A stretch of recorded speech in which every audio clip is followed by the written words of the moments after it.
¡Epa, compadre! ¡La hojilla! Estamos en la hojilla. Hojilla, hojilla, ¿cómo es que dice la propaganda aquella?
Death, be not proud, though some have called thee mighty and dreadful, for thou art not so.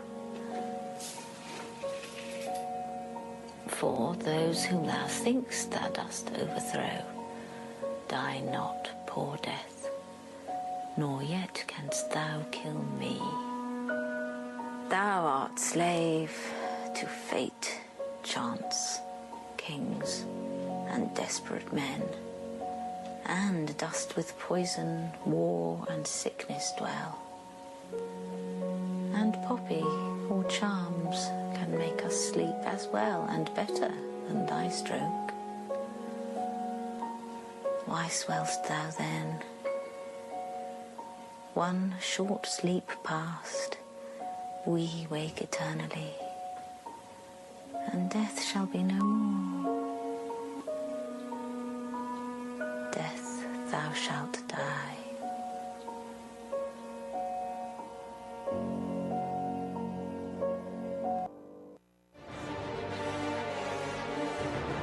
dispuestos a todo para concluir la magna, la grande, la larga gesta, porque ha sido larga la batalla de nuestra patria, de nuestro pueblo, de nuestro ejército, que es el mismo pueblo, por la independencia plena de esta patria venezolana.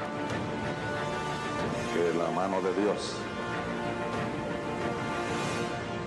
que la voz de nuestro pueblo siga iluminando el camino de este ejército que nació para ser grande, que nació para ser forjador de libertades, forjador de independencia, junto a toda nuestra Fuerza Armada Bolivariana, junto a nuestro pueblo. La única forma de lograr nuestra independencia plena y definitiva es por la vía del socialismo, de la patria socialista.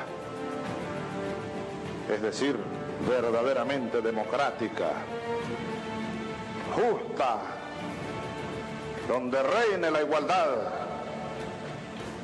Que el padre Bolívar, desde el Cerro Buenavista, siga comandando Carabobo. Carabobo hoy es todos los días.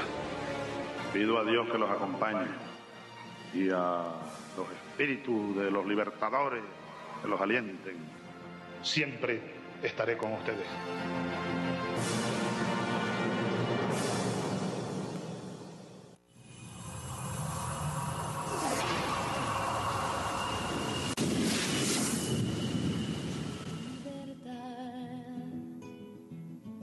Si morí, si vencí,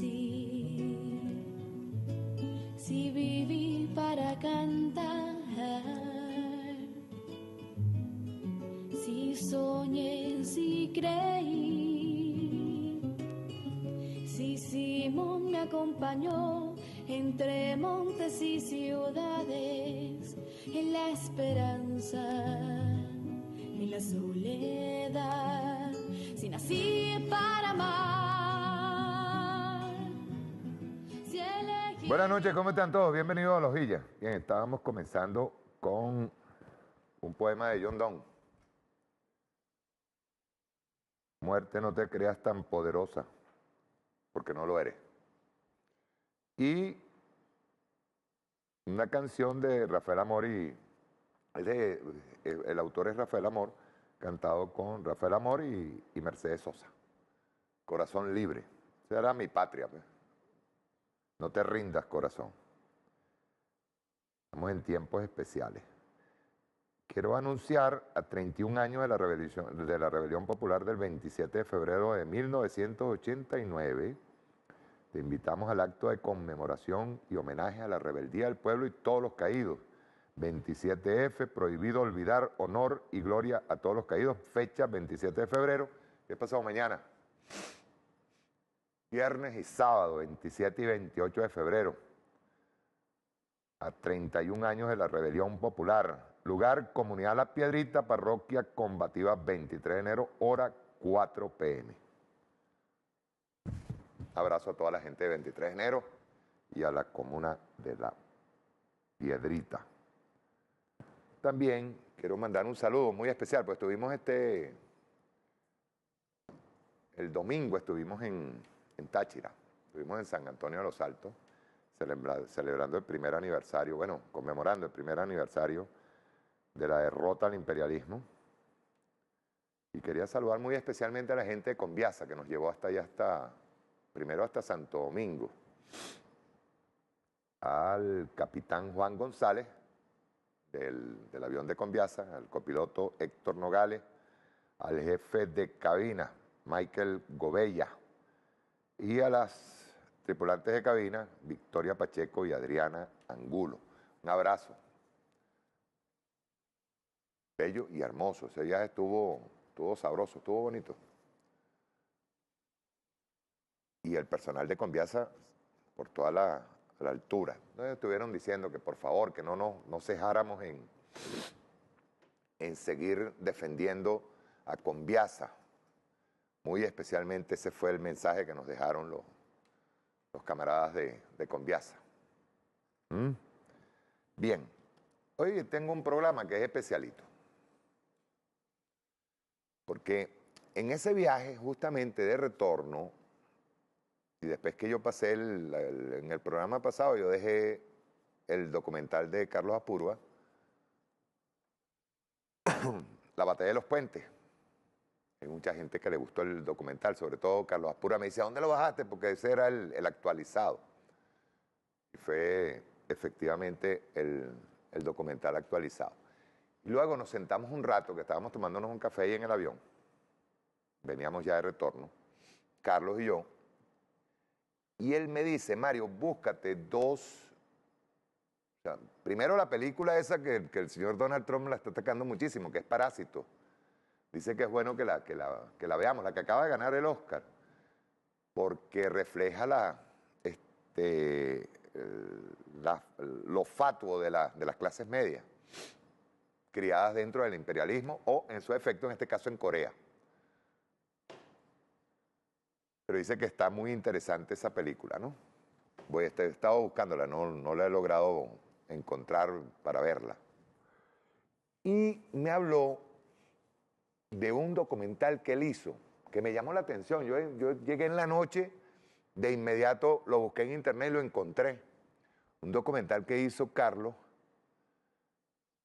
que es llamado Amazonas, el negocio de este mundo, que tiene que ver con aquella incursión durante mucho tiempo que tuvo nuevas tribus. Las nuevas tribus dentro de Amazonas. Y en ese documental, después que tú lo ves, hasta el final, o sea, cuando ves el documental completo, yo traje fue un resumen. Cuando tú ves ese documental, tú te empiezas a dar cuenta. Por eso hoy martes de carnaval, por cierto, que antes de seguir conversando sobre ese documental y que voy a pasar un resumen de él. Yo le voy a pedir, por favor, sobre todo a las amas, a las señoras, a las damas, a mis compañeras del pueblo venezolano, a la mujer venezolana. Mosca, si su esposo la llevó a un sitio, a la playa, a la montaña, al Junquito, donde ustedes quieran, o viajaron para Chichiriviche, para donde ustedes... Miren, no hay una peor combinación que el alcohol y el volante. Esa es una combinación terrible, porque hay gente que toma y cree que es Superman, pues, cree que es Batman manejando el batimóvil. Pues. Y yo el llamado yo se lo voy a hacer muy especialmente, porque sé que son más racionales que nosotros, a las mujeres, que agarre a su marido, cuando usted lo vea tomando, quítele la llave del carro. Es una recomendación muy especial que hago hoy. Quítele la llave. Si usted ve que su esposo, él se quiere caer a palo, está bien, que se quiere tirar una pedaza de abrazaposeta, que lo haga, pero que no agarre el carro, que no lo agarre, porque está poniendo en riesgo a sus hijos, está poniéndole en riesgo a usted. Y como yo sé que la mujer es más racional, es más, digamos, es más prudente que nosotros los hombres, entonces quítele la llave, quítele, eso es una recomendación que yo hago, quítele la llave, dígale, no te preocupes, si usted sabe manejar, mejor todavía, pues usted maneje, pero no permita que se haga una mezcla tan explosiva que es entre el licor, y sobre todo en estos días, entre el licor y el volante, esa mezcla es explosiva. Y a los funcionarios, camaradas de la Guardia Nacional Bolivariana, camaradas de la Policía Nacional Bolivariana, no cuesta nada, si alguien va tomando, párelo, quítele la llave hasta que se le pase. Ya de por sí es un delito ir conduciendo ebrio, ¿verdad? Pero háganlo. Vamos a evitar que mañana estemos lamentando pues la pérdida de vidas humanas, o estemos lamentando pues un brazo partido, una cosa así. Entonces vamos a hacerlo. Yo lo digo crudito y yo sé por qué lo digo. Entonces la mujer es muchísimo más prudente que el hombre. y nos cuida más, pues la mujer es el centro, el núcleo de la familia. Y quítele la llave, no permita que se mezcle alcohol con el volante, no lo permita. Bien, entonces decía yo, de este video, después que yo lo termino de ver, yo digo, nosotros tuvimos dos grandes visionarios, ¿no? Por eso es que tenemos que estar releyéndolos y viéndolos. Bolívar y Chávez. Tuvimos dos grandes visionarios. Fíjense que casi finalizando el video, porque primero está el tema de la incursión de nuevas tribus, supuestamente para evangelizar a nuestro indígena, lo que crea dentro de lo que creó, bajo la sombra del gobierno venezolano, escuche bien, protegido por el gobierno venezolano y ordenado desde Estados Unidos, porque había otra intención. La intención no era solamente evangelizar, que en todo caso están no solamente evangelizando, es que están destruyendo lo que son las raíces históricas y culturales y religiosas de los grupos indígenas, de nuestros hermanos indígenas. Pero me llama la atención que la misma Fuerza Armada Nacional, en ese tiempo, fue la Fuerza Armada, alertó sobre esa incursión de nuevas tribus del gobierno norteamericano. Y como uno siempre anda haciendo analogías, porque el comportamiento del imperialismo norteamericano siempre ha sido de incursión, injerencia y tomar los recursos de un país, me llamó la atención. Agarré y le dije, mira, yo voy a verlo. Resulta que lo terminé de ver, me lo bebí completo en un momentico y empecé a hacer analogías con el caso de Bolivia, el caso del tema religioso en Bolivia, que lleva otra intencionalidad, porque el tema no es solamente exterminar el mal ejemplo, como dicen ellos, de la revolución bolivariana en toda América Latina y el mundo, sino los recursos. Siempre el tema son los recursos. Entonces vamos a ver esta primera parte. La primera parte tiene que ver, en este resumen que yo hice, tiene que ver con la incursión de estas nuevas tribus y cómo son protegidos, porque le hacen una investigación en el Congreso Nacional en el año 80, escuchen bien, estamos hablando 80, 90, 2000, 2010, 2020, o sea, hace 40 años se hizo en el Congreso Nacional, sobre todo en la Cámara de Senadores, por cierto, que el único de izquierda que estaba allí era David Nieves, diputado, era el único que estaba allí viendo la investigación. Y la Fuerza Armada demostró en ese momento que estaba preocupada por la soberanía, no solamente de los indígenas, de nuestros pueblos indígenas, de su cultura, sino por la incursión de avionetas con aparatos, y ya verán de qué tipo de aparatos se trataban, para que vean cómo ellos siempre estuvieron observando, siempre nos han estado vigilando los recursos. Vamos a ver esta primera parte. Rueda.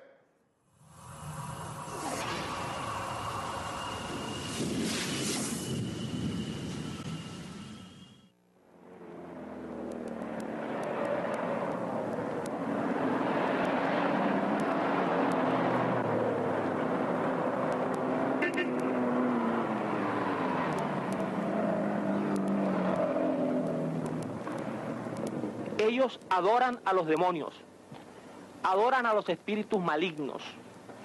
El indígena es enemigo de Dios, está muerto en delitos y pecados. Estando esclavizado al poder de las tinieblas, vive una vida en contradicción a la voluntad de Dios. El indígena sin Cristo está bajo la influencia de fuerzas hostiles, que son demasiado fuertes como para que él pueda librarse de ellas por sus propios esfuerzos. Tiene el poder del pecado que lo mantiene muerto a la vida. Tiene el poder de la superstición que lo mantiene muerto a la fe salvadora. Tiene el poder de la brujería que lo mantiene ciego a la verdad bíblica. Y tiene el poder de los espíritus malos que mantienen el control de su vida. Vimos que la batalla espiritual en esos lugares es real. al sentir muchas veces que el silencio de esas largas noches selváticas se rompe por despavoridos gritos de terror que salen de una choza indígena, porque alguien poseído en cuerpo y alma por espíritus malignos se retuerce lanzando bramidos escalofriantes. Yo preguntaría lo siguiente a los representantes de las misiones Nuevas Tribus. ¿Acaso no es esto una arremetida contra las manifestaciones de una cultura milenaria, rica, variada, que es patrimonio de nuestro país? O sea, ¿en base a qué autoridad tratan las misiones Nuevas Tribus de cambiar la escala de valores y los patrones culturales, como se expresa allí en estos documentos de manera evidente, de este pueblo, manifestado en este caso, pues, concreto a través de sus manifestaciones o creencias religiosas? ¿No consideran ustedes que esto es una conducta que viola flagrantemente el precepto constitucional venezolano que garantiza la libertad de cultos, la libertad de creencias religiosas en nuestro país? La Misión Nuevas Tribus es una organización evangélica en doctrina y su propósito es el de fomentar el desarrollo espiritual, moral, educacional y social, principalmente entre las comunidades indígenas nacionales.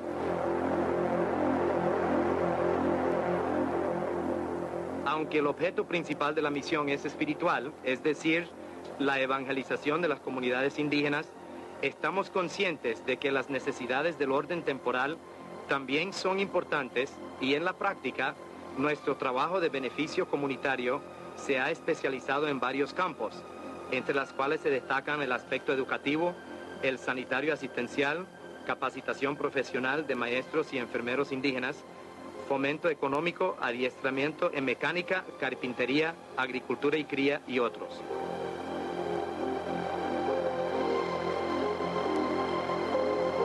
Cada vez más sentimos la mayor necesidad de atención especializada y voluntaria en la selva venezolana para atender en forma eficiente a las comunidades indígenas de la nación. Estas requieren de ayuda capacitada y desinteresada que, sin actuar en forma paternalista y caudillista, pueda contribuir al autodesarrollo de las regiones selváticas al sur de Venezuela.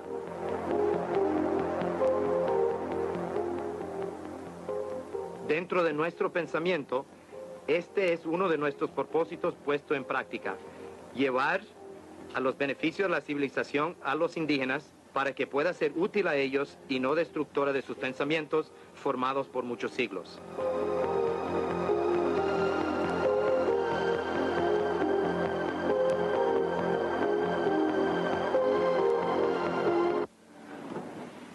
Yo quiero decir pues que yo soy oficial de la Marina de Guerra, tengo ya 22 años de servicio como oficial, soy de la especialidad originalmente de la flota y quizás he llegado a comprender una serie de criterios de tipo universal en lo que es la aceptación de las creencias de las personas y el respeto.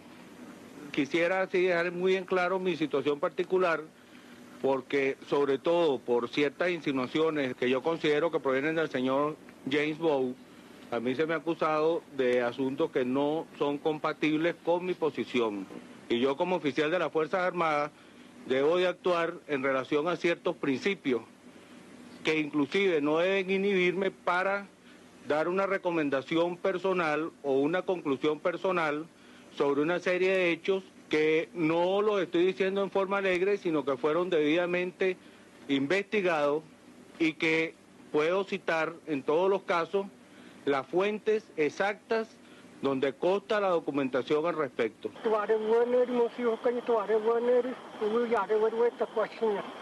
Esta es mi tierra. Así como siempre hablo. Así como siempre hablo en mi pueblo, yo hablo ahora aquí, en Huasiña, en la comunidad de mi hermano Juan.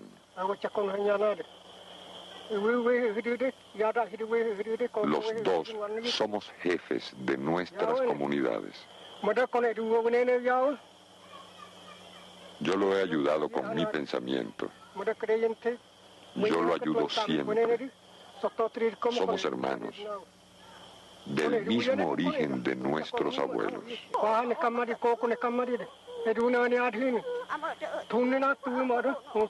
El Musiú que llegó a mi pueblo, el que habla de costumbres del creyente, no lo quiero. No me gusta. Es malo para mí.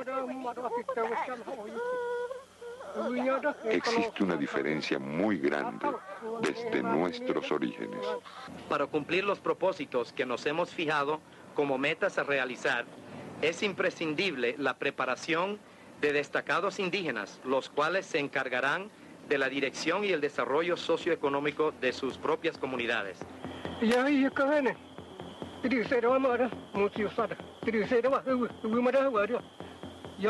Algunos jóvenes, convencidos, quieren a los Musiús porque aparentemente se ve muy bonito lo que hacen.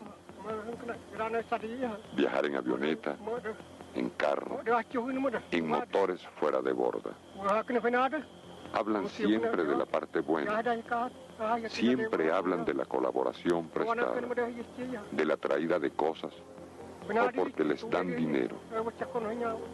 Ellos saben las costumbres de los Musiús. Ellos siguen esos caminos, pero de nuestras costumbres ya no saben nada. Sí, así pienso. Los Musiús están desviando nuestras costumbres. Existen en el territorio federal Amazonas 10 escuelas establecidas por la misión y unas 10 más donde prestan sus servicios jóvenes indígenas preparados por nosotros en colaboración con el Ministerio de Educación. Todas estas escuelas son supervisadas por la Dirección de Educación de Puerto Ayacucho, cuyo organismo también paga los sueldos de los maestros indígenas. No tocaba sus libros porque sabía lo que eran, mis enemigos. Yo soy de aquí, de esta tierra. Este río Puntinamo es mío. Guanadi, mi Dios, lo creó.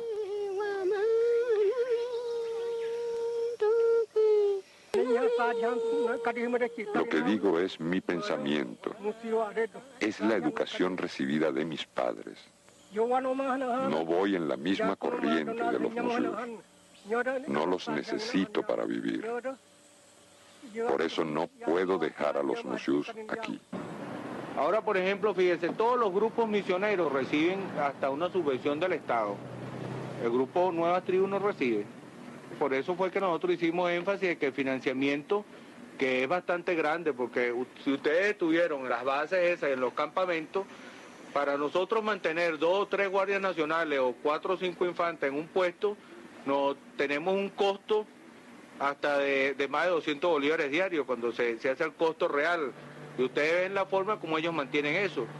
Y si normalmente ellos también meten jóvenes, como últimamente estaban en Tamatama, casi 20 jóvenes adolescentes, que están haciendo pasantías y han ingresado al país nuevamente como turistas. Y quizás estoy seguro que no tienen permiso de la OMAFI, que es el organismo que norma la aplicación del decreto 250. Porque esos no son evangelizadores, ni son familia tampoco de los evangelizadores.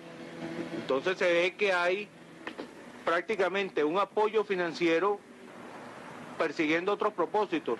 Estos preceptores indígenas son agentes de cambio y progreso en sus respectivas poblaciones, y ellos, con otros de sus compañeros, han demostrado que, por medio de sus propios esfuerzos y orientados por las instituciones oficiales competentes, el hombre indígena es capaz de dirigir a sus comunidades hacia un desarrollo positivo en el proceso de transculturación.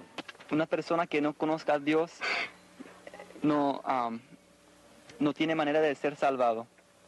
Y por eso es que por mi parte yo quiero ver a esa gente conocer a Dios y por lo menos tener la oportunidad de aceptarle o no.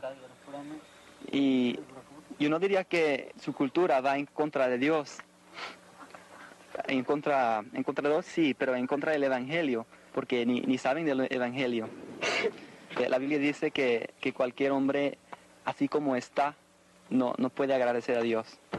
Que hay que tener, solamente por Jesucristo es que el hombre puede estar bien delante de Dios, y por eso más nada.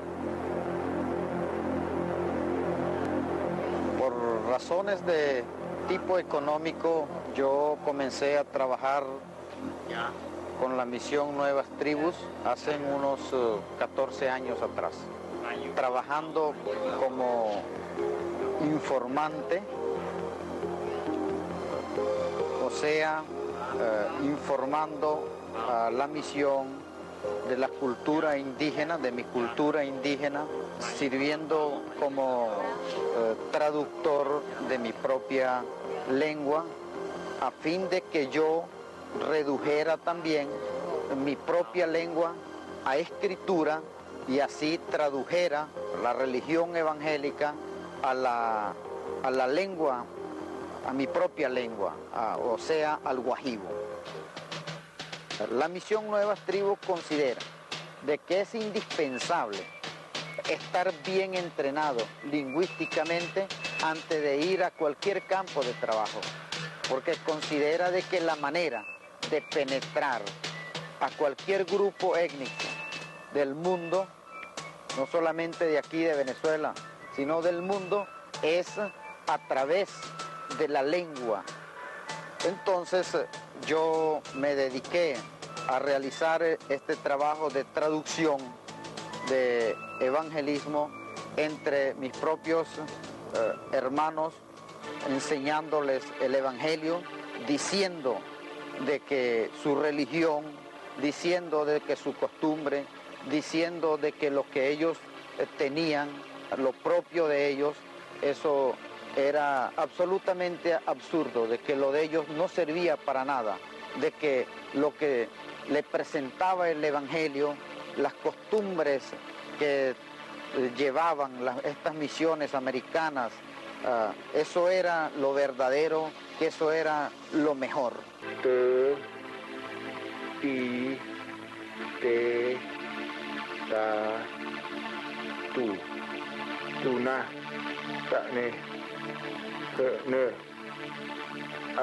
Hay unas creencias en la Biblia de que el fin del mundo se va acercando cada día, porque el mundo es malo, porque Dios tiene que castigar a los hombres por el comportamiento que tienen. Ahora, ¿qué resulta? Que la interpretación que hace Nueva Tribu es que el culpable de los males que hay en el mundo, el culpable de los pecados que hay en el mundo, los que han matado a Jesucristo, lo aplican precisamente a los indígenas. Es el pueblo al cual le están hablando, le están predicando el evangelio, los culpables de esa muerte de Cristo. Y de esa forma, los indígenas se atemorizan, porque todos los castigos que están en la Biblia, como es la destrucción del hombre, el hundimiento en los abismos de la oscuridad, que también están en las culturas indígenas como temor, la oscuridad de la noche, la oscuridad de la selva, es algo que el indígena teme por su propia naturaleza.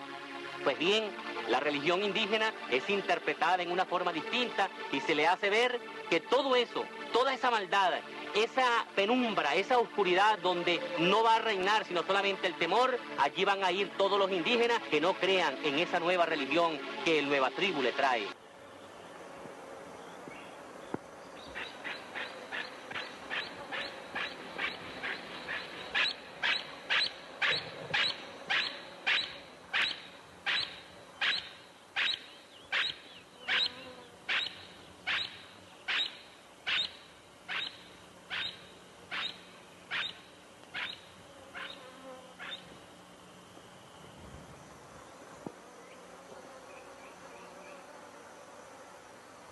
Sí los enseño en toda la palabra de Dios a los que quieren ser enseñados. A los que no quieren escuchar lo que le digo, bueno, no le voy a molestar a los que no quieren escuchar. Pero a los que sí quieren tomar la fe cristiana y quieren la enseñanza esa, a ellos sí enseño, y eso se llama autodeterminación.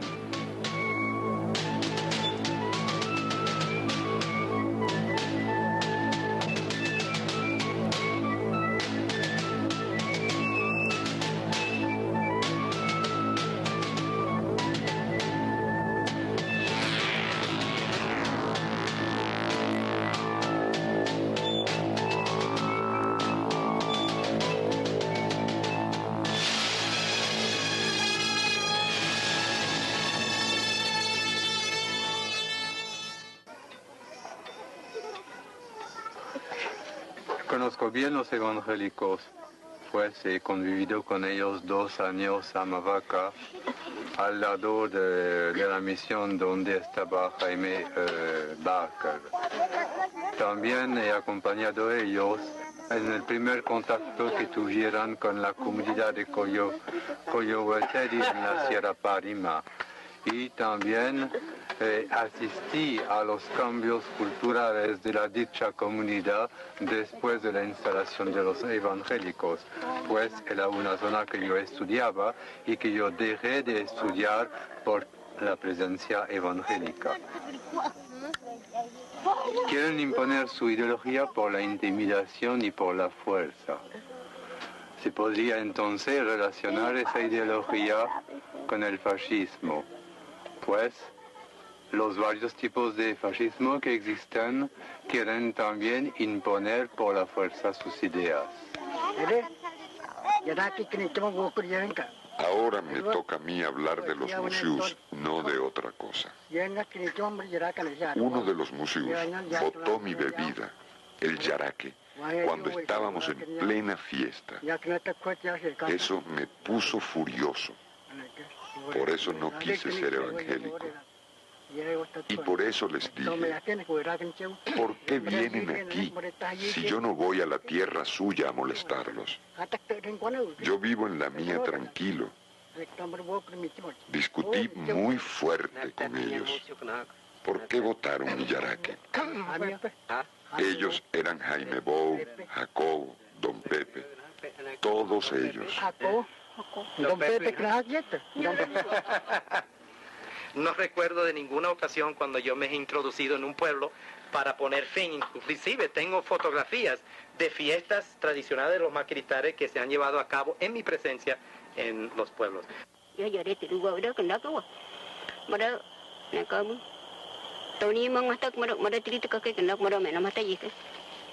Así me dijo Jaime Bou y los otros.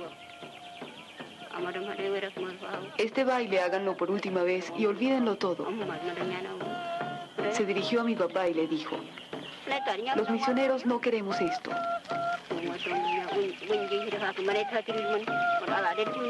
Nos encontrábamos en la churuata donde siempre bailábamos nuestros bailes. No teníamos por qué escucharlo. Así estábamos, sin pensar en otra cosa, solo nuestro baile. Botaron el yaraque. Ustedes están haciendo algo muy malo. Los de Huasinia tienen la cabeza dura. Tienen que dejar de bailar. Así nos dijo la señorita Nancy. Tu papá también. Todos son borrachos, dijo. Nosotros no contestamos. ¿Cómo íbamos a responder si a ellos nadie les mandó a decirnos estas cosas? Sí, así fue. Hay una mayoría silenciosa, compuesta de gente mayor y anciana, que se aterra en la posibilidad de la persecución que se desataría si ellos abren la boca. Esa mayoría silenciosa quiere ser interpretada como que si está adherida a la acción misional, porque tiene miedo. Y justamente los que se han atrevido a hablar no dependen de la comunidad. Han sobrepasado el nivel de dependencia de la comunidad y se han erigido en líderes regionales a nivel intercomunitario e intertribal. Y es por eso, porque no tienen que estar allá sometidos a la persecución diaria, que pueden hablar.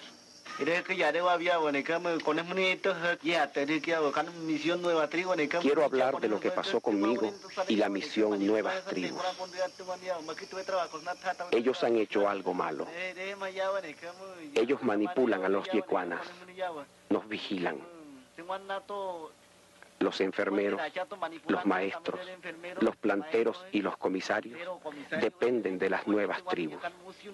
Los misioneros se valen de ellos para vigilar nuestras comunidades.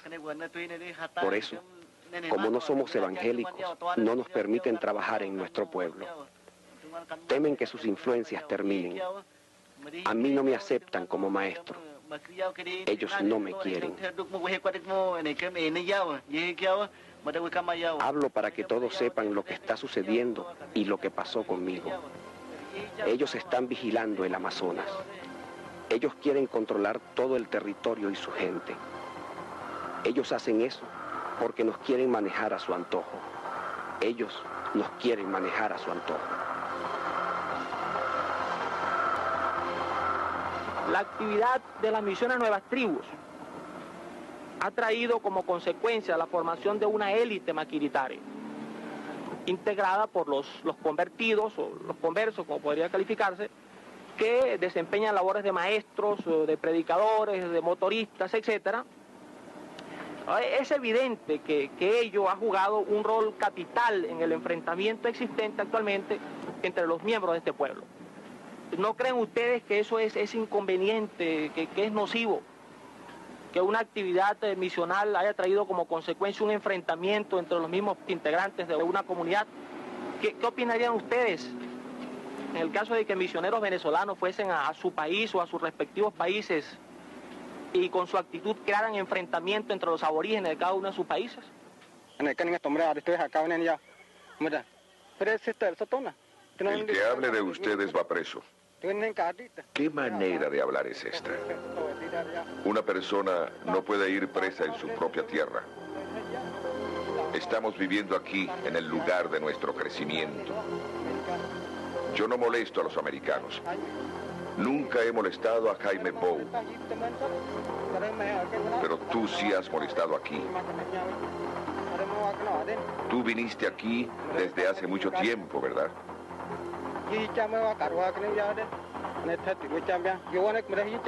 Tú estabas con nosotros cuando vivíamos en la boca del río. Pero aún así, yo nunca aceptaré tus creencias. Señores, nuestra labor no es cambiar. Los misioneros están allá porque tienen un objetivo muy específico. Estudiar, crear confianza para luego cambiar a sus intereses. Nosotros no vamos a cambiar, nosotros vamos a aprender de esa gente. Yo no necesito pasarme 20 años allá porque no tengo ningún interés creado en cambiar a ese pueblo. Y cada uno de nosotros tiene también el deber y el derecho de manifestar sus creencias, y en lo que cree que es bueno y es conveniente, tiene el deber como humano de transmitirlo a su semejante. Y también lo tiene el maquiritari, también lo tiene el indígena venezolano en todo el territorio del país, de creer en lo que llegue a conocer y considere que es mejor que lo que ha tenido. Y por eso vemos tantos indígenas en Maracaibo y en Caracas y en todo el territorio nacional que ahora son ciudadanos normales, ciudadanos completos, ciudadanos que han dejado de ser un grupo étnico en proceso de extinción, como decía el maestro Gallego, para convertirse en ciudadanos que están disfrutando y trabajando y colaborando con el país de Venezuela.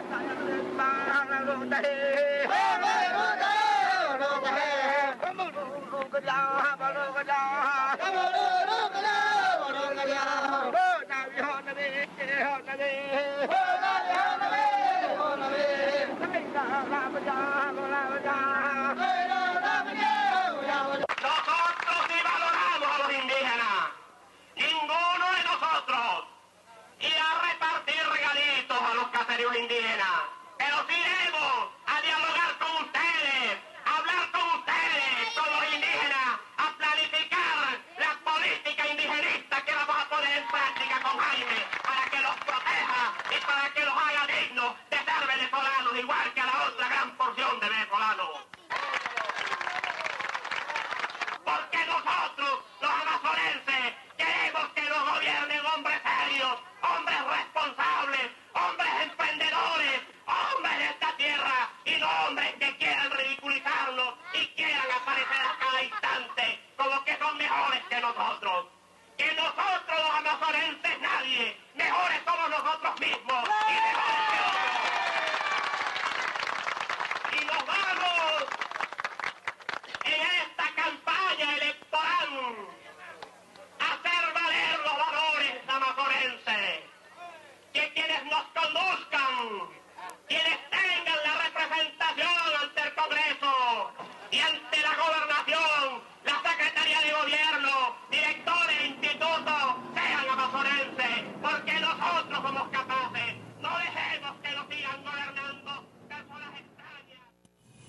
Fíjense, yo paso este documental, pero con otro objeto. Sin embargo, hay que pararnos en lo que es el tema religioso. El objeto es buscar por qué las nuevas tribus eran intocables, hasta que llegó el comandante Chávez. Eran intocables, no podían, o sea, tenían poder. Y van a ver más adelante por qué le digo que tenían poder. Miren, desde la época de la Revolución Sandinista y de la insurrección del Frente Farabundo Martí en Centroamérica, Ronald Reagan potencia esas iglesias. ¿Cuál es el objetivo? No solamente ir en contra de lo que ellos llamaban el comunismo, pues, ¿verdad? Los ateos. Por eso es que Chávez nos trajo un fresco a la izquierda, porque nuestro sector, la izquierda, no estaba preparado para ese ataque. Pues fue un ataque en lo religioso, y nosotros muchas veces decíamos, no hay que meterse ni hablar de esto, no, sí había que hablarlo, y desde el principio, porque era un tipo de religiosidad alienante, tipo Made in USA, o sea, hecho en Norteamérica. ¿Para qué? Para captar, por ejemplo, en el caso de Centroamérica, captar a los sectores más desfavorecidos. ¿A favor de quién? A favor del imperialismo norteamericano. Ustedes pueden ver los folletos que enseñan en ese documental, en donde aparece un soldado norteamericano como un soldado de Cristo, de Dios, ¿no? Y todo muy alejado de eso. Pero aparte de eso, también estaba dirigido a romper con la nueva teología de liberación que estaba tomando cuerpo en Centroamérica. Con Ernesto Cardenal, en el caso de Brasil, con Helder Cámara, con Leonardo Boff. O sea, estaban tratando desde Estados Unidos, desde el gobierno de Ronald Reagan, se potenciaron estos grupos. Grupos, por ejemplo, en el caso de Nuevas Tribus, financiados por la CIA. ¿Cuál era la práctica de ellos? ¿Era el mensaje cristiano? No. Por ejemplo, el yaraque. El yaraque es una bebida tradicional de los indígenas en el Amazonas y en Bolívar. ¿Qué es el yaraque? Es un licor, creo que se hace de yuca. Entonces, el yaraque era una forma de tomar un licor, sí, efectivamente, que tomaban ellos en sus fiestas espirituales. Pues. Muchas de esas con el chamán tomaba el yaraque. Bueno, eran considerados demonios. O sea, la forma de evangelizar era a través del miedo. Una cosa totalmente opuesta a lo que es el mensaje de Jesucristo, que no es un mensaje de miedo ni de temor.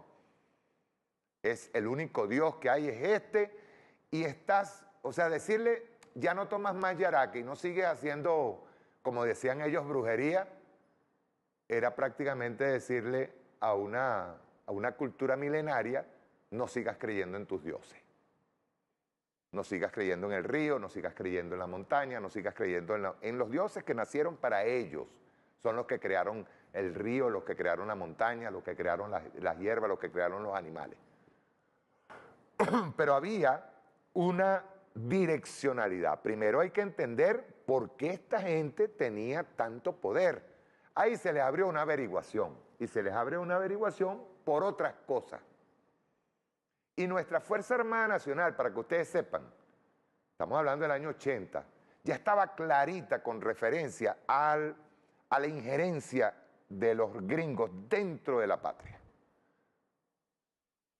Por eso nace el Movimiento Bolivariano Revolucionario 200, que es una respuesta a un sector político y a la oligarquía vendida a los Estados Unidos. Y llevarse a nuestros oficiales para la Escuela de las Américas era nada más que llevárselos a enseñarles a reprimir a los pueblos, a reprimir y a defender los intereses de las oligarquías locales. Esa fue la enseñanza que se hizo ahí. A través de lo religioso, ellos llegan a un territorio que es inmensamente rico en recursos. Ahora, ¿qué es lo que me sorprende a mí en este documental? Y es el fondo del documental. El fondo, yo se lo agradezco a Carlos Apurua. ¿Cuál es el fondo? que de lo que estamos hablando hoy, por eso es que yo digo que Chávez es visionario, de lo que estamos hablando hoy era preocupación en los años 80, cuando entraron, y que conste, estas nuevas tribus entraron mucho antes que los años 80. Se financiaban ellos mismos. ¿Quién los financiaba? ¿Quién me puede negar a mí ahora mismo que las nuevas tribus no eran financiadas por el gobierno norteamericano? ¿Quién me puede negar ahora mismo que no hay grupos, por ejemplo, de Nahum Rosario en Panamá, financiados por la CIA? Si Nahum Rosario fue amigo personal de Ronald Reagan, un asesino. O sea, lo que estamos encontrando es la utilización, eso se está dando ahora mismo, la utilización de la religión como punta de lanza para ocupar lo que los políticos tradicionales de la derecha no han podido hacer. Pero voy más allá, las nuevas tribus, ¿qué buscaban? Por eso nuestra Fuerza Armada Nacional, muy en el fondo, que nuestra Fuerza Armada Nacional es de origen humilde, es del pueblo. Aquí la oligarquía, ni los niñitos hijos de los dueños del country, ni de los sectores poderosos les gustaba la Fuerza Armada. ¿Quiénes iban a ser sus oficiales? Gente de las clases medias, bajas, gente que le gustaba, pues, y muchos de ellos, y hay algo que también hay que verlo, y gracias a eso nosotros tenemos una Fuerza Armada ahora mismo en unión cívico-militar extraordinario. Lo que ellos no podían hacer, que lo podían hacer en lo civil, no pudieron hacerlo dentro de la Fuerza Armada, que era el estudio de Bolívar, de Zamora, de Sucre, de Miranda, de Negro Primero, de toda la gente que en su momento fueron héroes nuestros y no impuestos por un enlatado norteamericano. Eso dentro de nuestra Fuerza Armada nunca se olvidó, más bien se estudiaba. La prueba fehaciente es Chávez. Es Chávez. Pero repito, ¿qué buscaban y qué siguen buscando los gringos y el imperialismo norteamericano a través de esta fórmula? ¿Qué buscaban en ese momento? Vamos a ver la segunda parte, es un poquito más corta, pero vamos a dilucidar qué estaban buscando los gringos. Por eso yo le dije a Carlos, le dije, déjame ver el documental. Después que lo vi, yo le dije, coño, Carlos no sabe lo que me dio. Porque es cuando tú comienzas a hacer analogías, sabes, mire, los planes siempre han sido los mismos. El caso de Bolivia es calco y copia de lo que ha pasado en Centroamérica con los sandinistas, con el Frente Farabundo Martí, de lo que está pasando en varias partes de Latinoamérica. Es un guión y está bien hecho. Y está bien hecho. Nosotros no estamos en contra del movimiento evangélico, no, en absoluto. En lo que sí estamos en contra es en la utilización del movimiento evangélico para defender los intereses norteamericanos. En eso sí estamos nosotros en contra. ¿Por qué? Porque es transculturización y el tipo lo dice. Ahora vamos a ver esta segunda parte, más corta, pero vamos a ver cuál era el fondo del asunto. Porque dicho sea de paso, esta investigación que la llevaron al Congreso, o sea, estaba la Cámara de Senado, estaba la Cámara de Diputados, la llevan al Congreso y la tapan. Hacen un informe y lo tapan. Yo no me quiero imaginar, por eso es que yo digo que la derecha en este país no se da cuenta hasta qué punto cuando tú tapas una anomalía, sobre todo con nuestros patriotas dentro de la Fuerza Armada Nacional Bolivariana, que eran profundamente nacionalistas, y muchos de ellos agarraron y verían, Dios mío, o sea, ¿qué está pasando? Están entregando nuestro territorio, entregándolo. Vamos a verlo, rueda.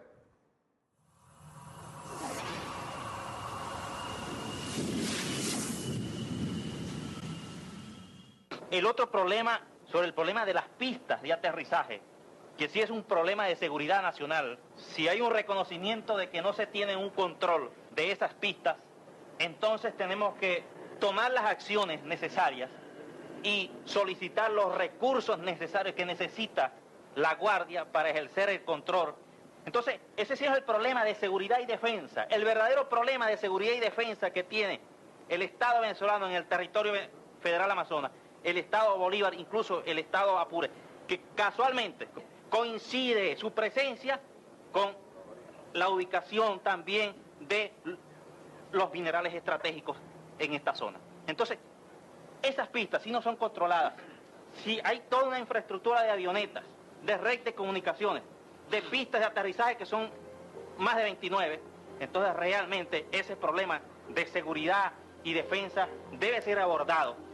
Ahora, ¿quiénes son los que regentan pistas de aterrizaje aquí en el territorio federal Amazonas, en el Estado Bolívar, incluso en el Estado Apure, sin un control real del Estado venezolano? El capitán Mariño Blanco denunciaba hace algunos años a las misiones norteamericanas Nuevas Tribus, que tienen su asiento en el territorio nacional. Ahí está el informe, el famoso informe del capitán de navío Tomás Antonio Mariño Blanco del 30 de enero de 1980.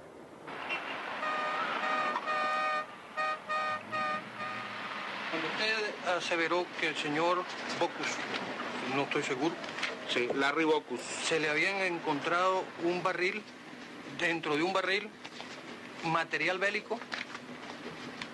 Material de guerra no bélico. Material de guerra no bélico. Sí. Y uniformes puede... Así se describe lo que son las mediabotas, unos estuches de armas. Eso fue a cargo, quizás el coronel Mujica podría dar una explicación de la captura, porque fue uno de sus puestos quien realizó el encuentro del material, de los uniformes, y ellos llevaban el control precisamente como actividad de resguardo de la guía de despacho, donde el barril iba como combustible, y cuando el guardia lo revisó encontró que el barril estaba hueco, y luego en una tapa falsa, cuando movieron la tapa falsa se dieron cuenta que adentro estaba lleno de cosas que no eran líquidos. Bueno, como debió ser. Perfecto, me parece muy bien que se precise el contenido del barril. Bueno, el contenido del barril, ese barril iba conjuntamente, como lo dijo el capitán Mariño Blanco, con otro grupo de barriles que llevan gasolina. Y la detección la hizo un guardia nacional por su poco peso al tocarlo, ¿no? ¿A dónde iba eso? Eso iba en lo que llaman una falca, una curiara, ¿no? ¿A qué sitio? Falca Julia Marina, para San Juan de Manapiare. ¿La embarcación le tienes nombre ahí? Sí, la falca se llamaba Falca Julia Marina, con un señor llamado Héctor Abreu, y fue enviada por Frederick Finlay de Puerto Ayacucho para lo que ellos llaman base de San Juan de Manapiare. ¿En qué fecha? Eso fue el 24 de agosto del 77. ¿Qué día se descubrió? El mismo día, 24 de agosto del 77. ¿Qué día salió de Puerto Ayacucho? No, iba a salir de Puerto Ayacucho cuando fue descubierto el 24 de agosto del 77. Ah, no fue en el trayecto. No, no fue en el trayecto. Fue cuando se sometió el material a la revisión por el puesto de Samariapo. Eran uniformes militares. Lo que dijeron ellos de que lo compraban en ciertas tiendas o ciertas dependencias que tenían venta pública, eso se puede constatar si existen los uniformes todavía, porque tenían su matrícula, el nombre del individuo que lo tenía, o sea, algo que se acostumbra en los cuarteles. No es convincente la explicación que ellos trataron de dar, porque ellos dijeron que habían retenido el equipo militar cuando fueron licenciados del ejército. No pudieron precisar en qué unidad sirvió Larry Bocus. Y eso fue porque se les preguntó en cuál surplus los habían comprado. Al no poder presentar facturas ni poder dar la referencia de la casa, inventaron esa versión de que el equipo, los soldados norteamericanos, como los Estados Unidos tienen tanta plata, cuando ellos se van de baja, retienen el equipo, incluyendo los cofres portamuniciones, lo cual no es convincente. En ningún caso se demostró inocencia, sino se demostró plenamente que habían enviado uniformes y equipos militares para utilizarlos en contra de las disposiciones del comando de la guarnición, y más aún, haciéndolo pasar como un tambor de gasolina en la guía de despacho.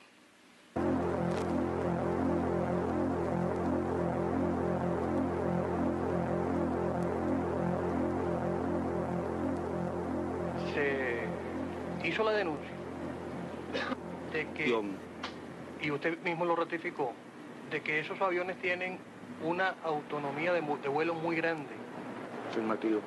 Y que esas pistas que no son conocidas por el Estado venezolano suficientemente, pueden prestarse, eso es una afirmación que se ha hecho en el seno de la comisión, para que estos señores hagan vuelos fuera del territorio nacional sin control alguno por parte de las autoridades nacionales.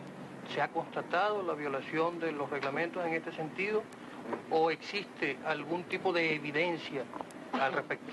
Bueno, fíjese, las evidencias eran completas, pero como se dice en la declaración, y hasta el señor Bout luego lo admite, pero es porque nosotros se lo impusimos, como nadie les decía nada, ellos salían de sus hangares, y hay veces que ni se comunicaban con la torre de control y despegaban.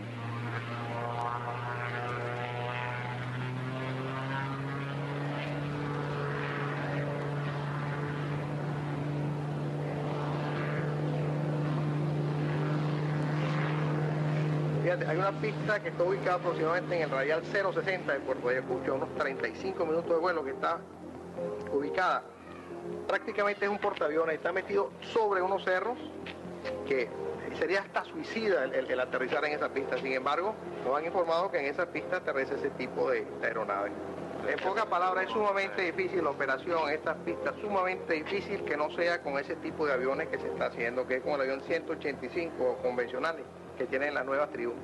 Está diseñado para ese tipo de pistas, y es más, nos informaron que ellos tienen detrás, en la parte posterior, en la parte del patín de cola específicamente, una especie de ancla, una especie de garfio, que al aterrizar ellos lo accionan y es muy poco, es todavía mucho más corta la pista que son pistas que están hechas para ese tipo de equipo, por lo menos es más, llego a pensar que hasta para ese tipo de equipo es muy dificultosa la salida de esos aviones. El objeto, el fin, yo lo desconozco, porque si hay posibilidades de alargar, si hay posibilidades de unas mejores pistas en la misma ubicación, no veo la razón, el por qué no se hayan hecho. Todavía ellos utilizan un régimen que es contrario a lo que yo considero nuestra soberanía. Esos son pilotos norteamericanos. Nosotros tratamos por todos los medios de que el sobrevuelo en esas regiones que están decretadas de reserva por el decreto 250 estuvieran dedicadas nada más que a los pilotos venezolanos, porque si no, ellos introducen a cualquier persona dentro del territorio, además de que los aviones están acondicionados para tener gran autonomía. Y el caso está que, vamos a suponer, si ellos están operando en el territorio del año 53, y a partir del año 70 es que comienza a haber una acción de control a nivel de todo el territorio. Entre el año 54 y el año 70 son 16 años de ausencia. La presencia militar en el sur del territorio, en la región del Guainía y del Río Negro, tiene una interrupción desde el año de 1870 hasta cuando se llega en los años 40 la Guardia Nacional a la región. En todos los casos nosotros hemos mantenido una no presencia o un no control que llega a ser a veces hasta centenario.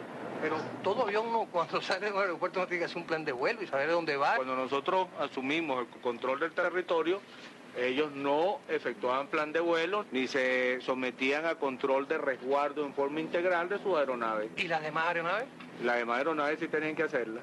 Me dispensa, pero que estoy confundido, porque si los demás cumplen las normas legales, ¿por qué estos señores no cumplían las normas legales? ¿Por qué? No lo sé. Cuando yo era director de la estación de piscicultura de Puerto Ayacucho, fue detenido en el aeropuerto de esta misma localidad una avioneta perteneciente al grupo Nuevas Tribus.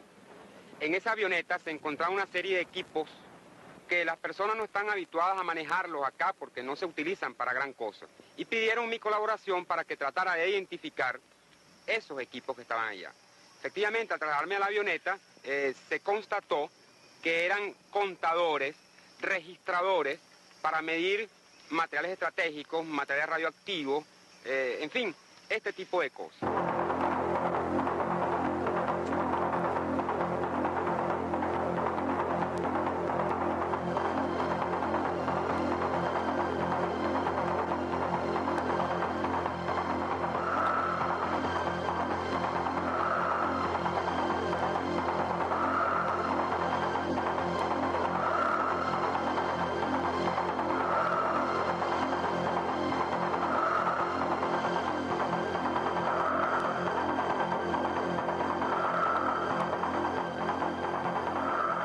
Esta precisión que usted hace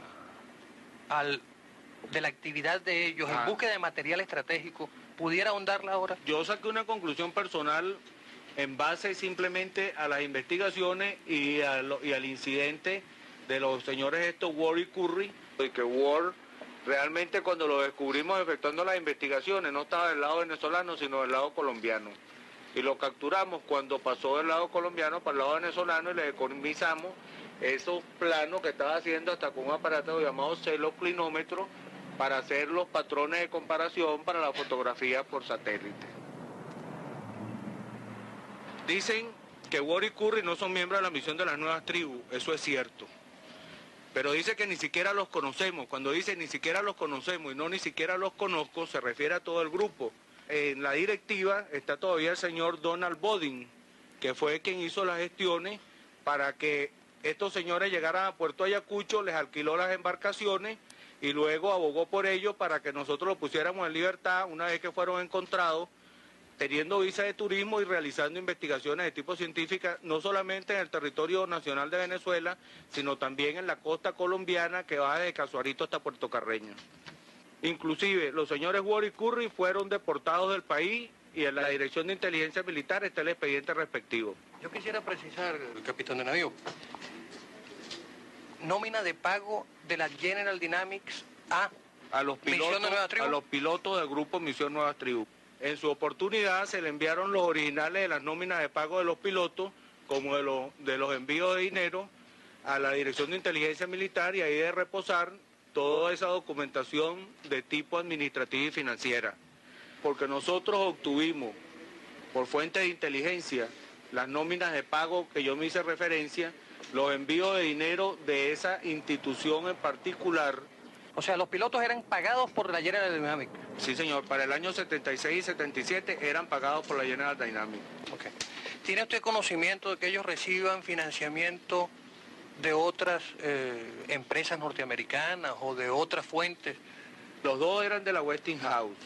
Ambos eran de la Westinghouse. Pero se le encontró en la documentación a Ward, que era el meteorólogo, un carnet de la General Dynamics igualmente. Entonces, por la coincidencia, pienso, no estoy completamente seguro si la Westinghouse es también filial de la General Dynamics, que es un holding de empresa.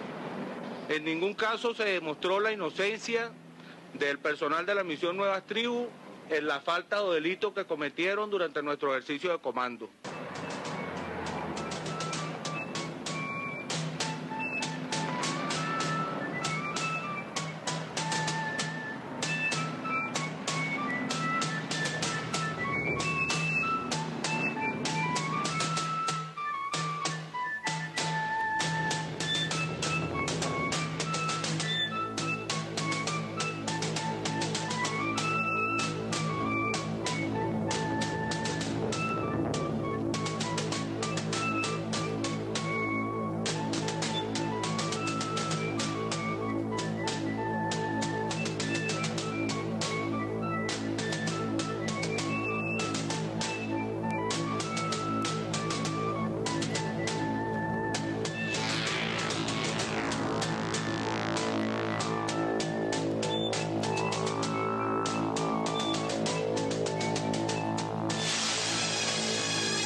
Fíjense la importancia que tenía esa investigación que se llevó a cabo en 1979.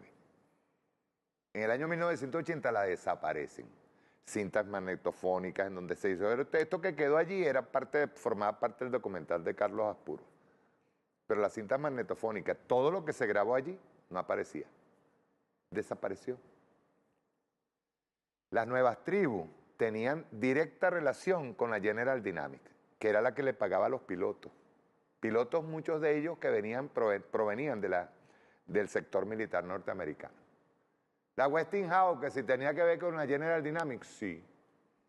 Porque la General Dynamics, cuando usted agarra y busca aquí, así rapidito con Wikipedia, es un conglomerado de empresas estadounidenses del sector aeroespacial y militar, fruto de la fusión de numerosas compañías.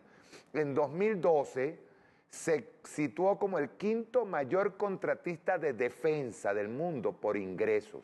General Dynamics tiene su sede en West Fort Church, en el condado de Fairfax, Virginia. ¿Y qué es lo que hay en Virginia? Está la CIA. Y la Westinghouse es la que proveía de lo que era la parte de, ya le digo, la Westinghouse es la que proveía de la parte electrónica para aviones de combate. ¿Qué era la casiterita? La casiterita era en ese momento muy importante para las tarjetas de memoria, las tarjetas madre. ¿Por qué? Porque la casiterita se saca el estaño. Vean todo lo que tenemos. Allí tenemos, ojo, tenemos torio, uranio, titanio, bauxita, cobalto, casiterita. Vean todos los materiales estratégicos. Se traían contadores Geiger para poder ubicar el uranio, los niveles de radioactividad del uranio. Uranio en su condición natural. ¿Para qué necesitaban ellos uranio? ¿Para qué necesitaban torio? ¿Para qué necesitaban el titanio? El cobalto. ¿Para qué? Entonces, ¿qué eran los que estaban allí? Sí, una parte eran misioneros, todos pagados por la CIA para mantener a la población indígena ignorante de lo que estaban haciendo realmente, que era investigando. Por eso, miren, camaradas, se los pongo de esta manera. Estados Unidos, decía mi vieja, que en paz descanse, decía, no da puntada sin hilo o puntada sin dedal. Estados Unidos sabe lo que hace. Y siempre anda ubicando los recursos que a ellos les falta para su industria militar. Y esto no es de ahora, repito. ¿Qué pasaba en ese tiempo? Bueno, que lo diga Carlos Andrés Pérez, que fue pagado por la CIA desde que lo reclutaron en Costa Rica conjuntamente con Betancourt. El día en que trataron de domar su afán por ser líder en Latinoamérica, lo primero que hicieron fue sacarle su pasado en la CIA. Y los gobiernos que estaban allí en ese momento, gobiernos de derecha, se callaban la boca, porque lo único que hacían era una llamadita nada más desde la embajada norteamericana y les callaban la boca. ¿Cómo es eso de que una avioneta de los norteamericanos entraba y salía sin control, sin plan de vuelo, nada en absoluto? Y con avionetas arregladas por, ojo, repito, eran pilotos norteamericanos provenientes de las Fuerzas Armadas norteamericanas, la Fuerza Aérea Norteamericana. ¿Por qué? Vean ustedes, colocar una pista corta con cable similar a como aterriza un avión encima de un portaaviones, y lo que hacía era preparar a la avioneta para que tuvieran el gancho en el momento en que caía, en una pista corta era enganchada, igualito que en un portaaviones. Pero los intereses eran muy grandes. Los intereses eran muy grandes. Yo incluso le pregunté a David me dice que era el único de izquierda que estaba en esa comisión. Estaba Acción Democrática, estaba Carlos Tablante. Y todos ellos tuvieron que callarse la boca. Toda esa investigación se cayó. Esas eran las nuevas tribus, hasta que llegó el comandante y los mandó a sacar. Yo no, salen de ahí. ¿Y por qué salen? Porque esa investigación llevaba años. Ellos saben lo que nosotros tenemos. Estados Unidos está clarito. Mientras tenían a gobiernos de derecha, títeres del gobierno norteamericano, ellos no se preocupaban por eso. Con una llamada de la embajada norteamericana a Miraflores, ellos callaban la boca todo y decían, bueno, permite que pasen, que entren, que hagan lo que les dé la gana. Llegó el comandante Chávez a Miraflores y eso se les trastocó. Ellos van para 21 años. 21 años que no tienen control. De hecho, sí lo tienen en algunos aspectos. Nosotros hicimos aquí una denuncia, yo no sé si eso se cubrió a nuestra Armada, de la Fuerza Armada Nacional Bolivariana. a nuestro sector de la Armada. Hicimos una denuncia de que incluso en las Aves, en Los Roques, en todas las islas que están allá, hay todavía unos dispositivos de la NSA puestos allí. Unos dispositivos como radares, ¿saben? Como control de navegación. Cercano a nuestros faros. ¿Se fijan? Porque nosotros tenemos que tener recelo. Y nuestra Fuerza Armada desde el principio, yo no quiero ni imaginarme la indignación de altos oficiales en ese momento, viendo que toda la investigación la callaron, la taparon, la enterraron y siguieron permitiendo que entraran en nuestro territorio.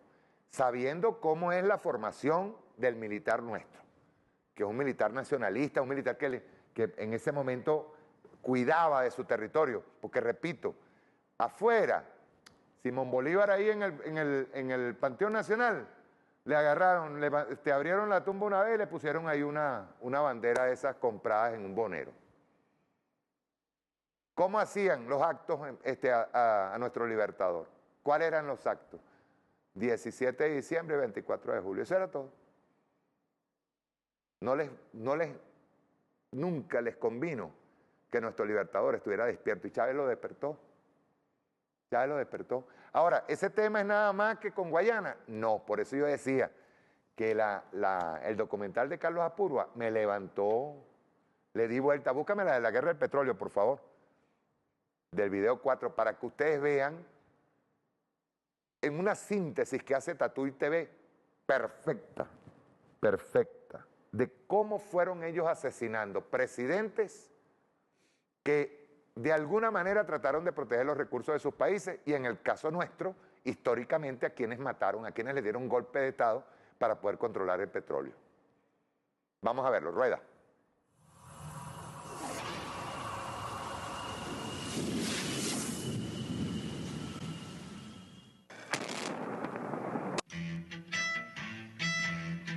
Hundiéndonos en el excremento del diablo.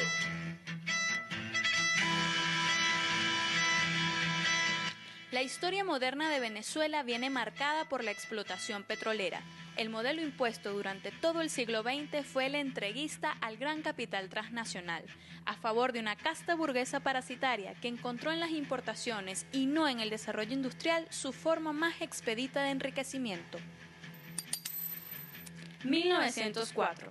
El presidente Cipriano Castro decreta la expropiación de la transnacional New York and Bermúdez Company, que desde 1885 exportaba asfalto prácticamente sin pagar impuestos. Tras los controles de Castro, esta transnacional, en alianza con la Orinoco Steamship Company, había financiado al banquero Antonio Matos, quien lideró una guerra civil en su contra, dejando miles de muertos. Castro sería derrocado años más tarde. A Cipriano Castro lo derrocaron los gringos. Lo derrocó el petróleo. 1920. Gumersindo Torres y Vicente Lecuna concilian la primera ley de hidrocarburos, garantizando tanto a los terratenientes como a los banqueros y comerciantes sus respectivas cuotas de la actividad petrolera. 1936. Miles de trabajadores petroleros inician una huelga que se extendió por 47 días, levantada con una incipiente victoria reivindicativa a cambio de una feroz represión militar en protección de los intereses transnacionales. 1943. El presidente Medina Angarita promulga la nueva ley de hidrocarburos, logra la participación del Estado venezolano en el 60% de los beneficios del petróleo, el pago del impuesto sobre la renta y un convenio de nacionalización total de la industria a 40 años. 1945. Angarita es derrocado por militares y civiles asociados a Acción Democrática y a la recién creada Fede Cámaras, acervo de la burguesía comercial. 1948. Se proclama presidente de los Estados Unidos de Venezuela al ciudadano Rómulo Gallegos.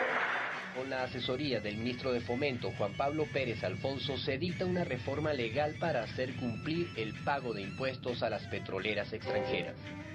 12 días después, Rómulo Gallegos es derrocado. 1950. Carlos Delgado Chalbot, miembro de la Junta Militar de Gobierno y candidato presidencial, es asesinado. ¡Asesinos! ¡Cobardes! Así no se matan los hombres. ¡Igualenme! todos fueron derrocados.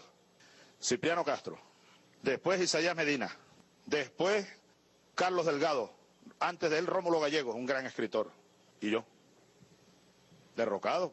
Y la causa fundamental, el petróleo. 1958. Estados Unidos resta apoyo a la tambaleante dictadura de Pérez Jiménez, que se orientaba a un nacionalismo desarrollista. Pérez Jiménez dejó de serle útil al imperio. Los Estados Unidos prefirieron apostar por los opositores más dóciles a sus dictados, antes de que el avance de las fuerzas de izquierda tomasen el poder en Venezuela. En Nueva York pactan el bipartidismo que gobernará por más de 40 años tras el pacto de Punto Fijo. Con Rockefeller adueñado del país y Betancourt en la presidencia, la injerencia del norte seguiría teniendo las puertas abiertas en Venezuela. 1975. Las oligarquías nacionales y extranjeras acuerdan la mal llamada nacionalización petrolera. Las transnacionales continúan llevándose el petróleo, pero esta vez bajo el nombre de filiales nacionales. Del petróleo pienso yo que lo están explotando demasiado, pero no ayudan al pueblo. 1993. La agenda neoliberal traía consigo la apertura petrolera, con ella la privatización y transnacionalización total de las capacidades operativas de la empresa, volviendo a impuestos fiscales solo similares a los de comienzo de siglo. 1998. Era un saqueo al país. Llegó la revolución y mandó a parar. Esa burguesía parásita se apropió durante 100 años de la mayor parte del ingreso petrolero nacional. Parásita. Y la mayor parte de esos mecanismos están intactos y a veces no los vemos. Se acabó la diversión, llegó el comandante y mandó a parar. 2002.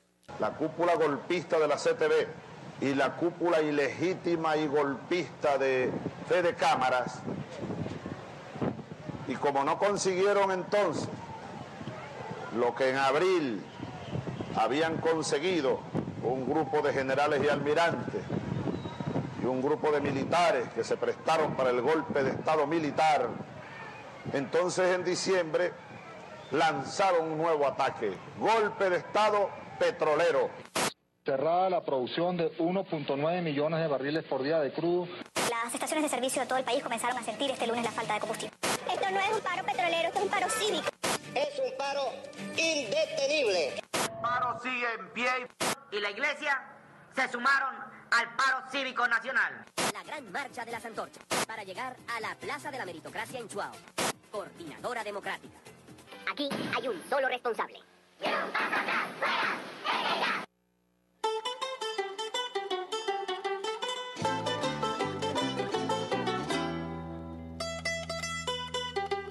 2003. Inicia el contragolpe al rescate de PDVSA y de la patria, consolidando el Plan Colina como efectivamente fue concebido, una colina a tomar, un punto estratégico importante para revertir la realidad venezolana. Hemos derrotado al golpe petrolero, económico, fascista y terrorista.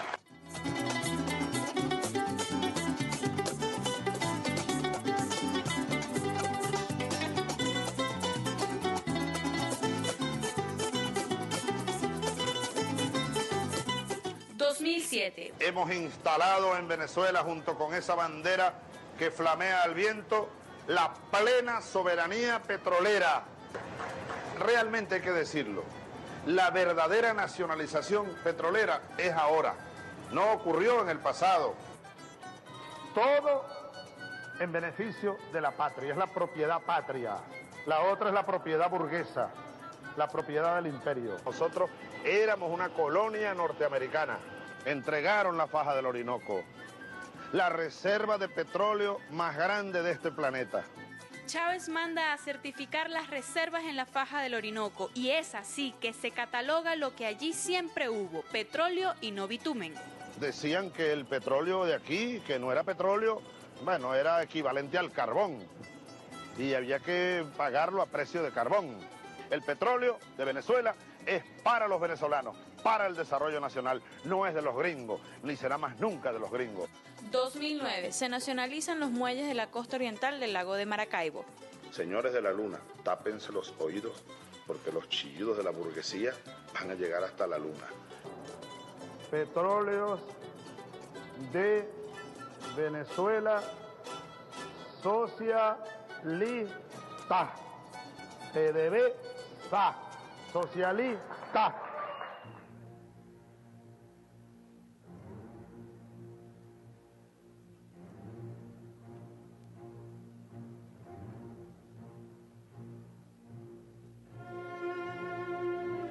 ...2011... Una extraña enfermedad debilita la salud del comandante Chávez y frena el impulso de la revolución bolivariana. Confirmaron la existencia de un tumor abscesado con presencia de células cancerígenas. Por ideas y políticas más tímidas, una larga lista de líderes y mandatarios han sido asesinados por oponerse a los amos del mundo. Jorge Gaitán, Salvador Allende, Joao Goulart, Aldo Moro, Monseñor Romero, Omar Torrijos, Jaime Roldos, Maurice Bishop, Olof Palme, Galán Jaramillo y Pizarro, Juvenal Habyarimana, Ciprien Taryamira, Yasser Arafat, Recep Hariri, Saddam Hussein, Slobodan Milosevic, Benazir Bhutto, Joao Bernardo Vieira, Muammar Gaddafi.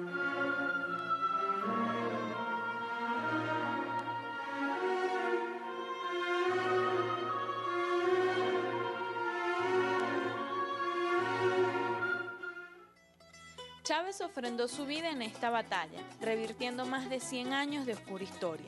El petróleo en nuestras manos debe ahora abonar el sustrato de otro modelo de sociedad, de nuevas relaciones económicas y culturales que cultiven el camino del socialismo que nos legara el comandante.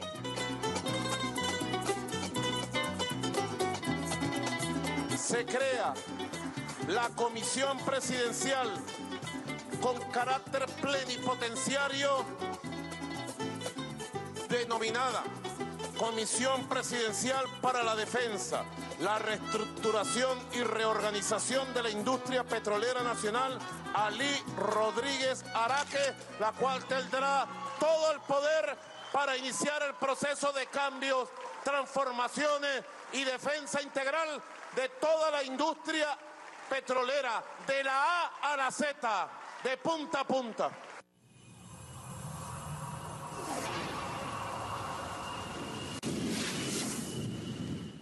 Miren, yo no necesito explicar mucho este video, ¿no? Esta revolución no es para timorato. Debemos estar claros que le hemos quitado, le hemos restado, con toda la falencia, con todas las fallas que podamos tener, pero le hemos quitado poder a los Estados Unidos para tomar nuestros recursos durante 21 años. Chávez revirtió, exactamente como lo dice ese documento, ese micro, pues, revirtió más de 100 años de robo de nuestros recursos, no solamente petróleo, hierro. Yo estaba muchacho cuando yo veía la montaña del Cerro Bolívar, Altota. Eso es ahora plano. Pues. ¿Cuánto se llevó la Orinoco Mining Company? A precio de gallina flaca. ¿Cuánto se llevó de petróleo desde que salió el petróleo? Y todavía tenemos petróleo para 300 años más. Somos la mayor reserva del mundo de petróleo. Y eso no es poca cosa.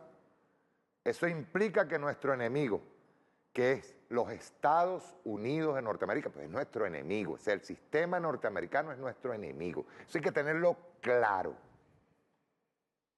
Aquí no estamos hablando de personajes. Por ejemplo, les parto de un hecho. Por ejemplo, Rockefeller. Rockefeller vino acá y se trajo de la manito un niñito llamado Diego Cisneros, padre de Gustavo Cisneros. ¿Quién fue Gustavo Cisneros? Fue el artífice del golpe mediático el año 2002. Está allá en República Dominicana. Le dieron la nacionalidad dominicana al señor Gustavo Cisneros. Y el señor Gustavo Cisneros sigue soñando, mucha de la oligarquía. Aquí dicen, por ejemplo, están acusando a lo estuve leyendo en unas noticias en estos días, que están acusando de vendido a Mendoza, del Grupo Polar, porque está entregando alimentos. No, es que él tiene que vender esos alimentos. Pero muy en el fondo, el señor Mendoza, aparte de ser un ladrón, sigue siendo un conspirador. Como todos los que tienen intereses anexos y conexos con los Estados Unidos. Porque nuestro Estados Unidos no es Rockefeller. No es Rockefeller, hay que entenderlo. Es el sistema norteamericano, la industria armamentística norteamericana, el sistema económico norteamericano, el sistema que está detrás de Donald Trump y detrás de todos los políticos en Norteamérica. Ese sistema es enemigo nuestro y eso hay que interiorizarlo, eso hay que entenderlo. Aquí eso de que nos vamos a sentar y vamos a conversar con ellos, no, el único diálogo que se puede tener con los Estados Unidos es que nos respete y nosotros los respetaremos. Más nada. Es que nosotros somos libres y soberanos. Es que los recursos de nuestra patria, de nuestro suelo, son del pueblo venezolano. No es ni de Estados Unidos, no es de nadie. Ni de Rusia, ni de China, ni de nadie. Nosotros tenemos libertad sobre esos recursos y tenemos que utilizarlos para nuestro beneficio. Gustavo Cisneros, pero yo les doy un ejemplo de del poder que tenía la oligarquía y que de vez en cuando le pasa la mano a alguno de los nuestros. Pregunten qué eran los 12 apóstoles, para que lo sepan, pues. Eran una isla ahí en Los Roques, en donde se le dio, por ejemplo, a Gustavo Cisneros, en tiempo de la Cuarta, que le fue revocado, se le dieron 100 años, camaradas, así como le están oyendo, camaradas, 100 años de concesión por una islita en donde él llevó a George Bush padre a pescar, el señor Gustavo Cisneros. Pregunte las mansiones que hay ahí en pleno archipiélago de Los Roques, pregúntelo. Y si esos carajos están todavía ahí, hay que verlo, porque esas concesiones son ilegales. Llegó Chávez, llegó el comandante y mandó a parar. Dijo no. Cuando Chávez hablaba de la reforma, voy a insistir sobre eso, que hablaba de la reforma y que la reforma fue bombardeada como de lugar para que no ganáramos. Y la reforma está ahora más viva que nunca. El comandante Chávez habló de atender la frontera. Y hoy más que nunca, la frontera hay que atenderla. Tenemos que ir rodando hacia la frontera. ¿Para qué? No es solamente en el área militar, el área de seguridad y defensa, no. Área civil, pueblo, llegar hasta la frontera para resguardarla de cualquier tipo de ataque. Miren, yo estuve en el Táchira y mucha gente se me acercó. Señor Mario, por favor, alerte a Freddy, alerte al presidente Nicolás Maduro. Hay un grupo paramilitar llamado Los Niños que está prácticamente gestionando, pues, vamos a decirlo así, administrando, es la palabra. Qué vaina, ¿no? Un grupo paramilitar. El suministro de gas, de bombonas de gas para el pueblo. Y le venden nada más y nada menos la bombonita en 70.000 pesos. Ah, porque otra cosa, ahí está que se está manejando pesos, dólares y los bolívares para poder sacar el billete. O sea, el tema no es solamente seguridad, el tema no es solamente que nosotros tenemos que estar alerta al ingreso de grupos paramilitares, los rastrojos, fulano, mengano, sutano, no. Eso no es solamente, que de paso es lo más importante, que es la defensa, la seguridad de que ellos no nos traigan su realidad para acá, no nos traigan la guerra para acá, sino la atención social a nuestra gente allí. Hay gente que habla de no atención con los CLAP. Hay que averiguar si eso es verdad. Pero nuestras fronteras, todas, Táchira, Zulia, todas, Apure, Amazonas, Bolívar, toda esa frontera tiene que ser tiene que ser, digamos, ocupada, no solamente militarmente, sino civilmente. Nosotros ya llegamos a un tiempo en donde la soberanía tenemos que cubrirla. Así como yo dije el otro día que a PDVSA hay que investigarla, y gracias a Dios el comandante presidente agarró y nombró una comisión, hay que investigar a fondo el comportamiento de algún personal interno que, lejos de beneficiar la producción petrolera, lo que ha hecho es retrasarla, lo que ha hecho es bajarla. Nosotros también tenemos que hacer un análisis exhaustivo. Mire, compadre, repito, esto es una revolución para rato, para rato. Aquí no estamos hablando de una revolución pequeña, estamos hablando de una revolución a gran escala. Y una revolución en donde tenemos que estar todos los venezolanos, militares, civiles, todo el mundo que se considere revolucionario, que considere que nuestra soberanía es inviolable, que considere que la libertad, la libertad que nos legó Chávez, la soberanía que nos legó Chávez es inviolable, todos tenemos que participar. Y tenemos que estar atentos sobre todo a los sectores vulnerables, a los sectores que puedan ser tocados, que los puedan manipular incluso, que los puedan atacar, que los puedan vulnerar. Nosotros tenemos que estar muy atentos, ¿qué te digo?, al transporte de alimentos, al transporte de medicina, ir censar. Para eso nosotros tenemos un partido, para eso nosotros tenemos militares. No solamente es defensa de la nación, sino atención al pueblo. Ocupar esa frontera, ocupar Bolívar, ocupar Apure, ocupar Zulia, ir allí, averiguar. Y un funcionario que esté trabajando para una gobernación, para un municipio, para lo que sea, no puede en absoluto dejar de estar atento a las necesidades de cada una de las familias que habitan en la frontera. Es imprescindible. ¿Por qué? Porque nosotros no podemos permitir que la realidad colombiana que ha generado el gobierno los gobiernos de la oligarquía colombiana se nos traspasen para nuestra nación. Una realidad muy, pero muy terrible de persecución, de asesinatos, de paramilitarismo. Esa realidad nosotros tenemos que montar un muro. Y la única forma de montar un muro es estar atento a todas las familias de este lado. A nuestras familias, nuestro pueblo. El que está de este lado, tenemos que estar atentos. No solamente es el hecho de seguridad y defensa, también es seguridad y defensa incluye lo social. Estar atentos a que tengan alimentos, a que tengan combustible, pero no el combustible para que sea transferido o, como dicen ellos, como dice el gobierno colombiano, o está en sus leyes, para que se conviertan en exportadores de combustible hacia Colombia. No, es crear las condiciones, que las podemos crear para montar una organización popular tan fuerte que los mismos, el enemigo entienda que nosotros vamos a ser invulnerables.